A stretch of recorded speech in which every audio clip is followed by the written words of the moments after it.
అక్క అంబాసిడర్, నేను బెంజు, అది పోర్టబుల్.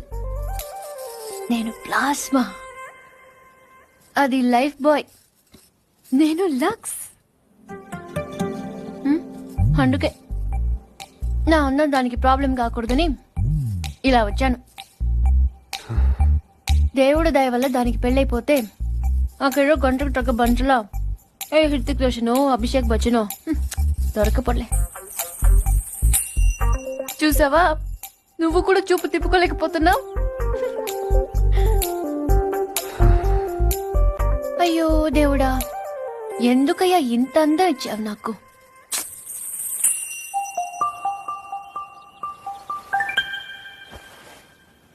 బాధపడకు పూరి. నీ అమ్మ వాళ్ళందరూ అనవసరంగా భయపడుతున్నారు కానీ నువ్వు అంత అందంగా ఏం లేవు.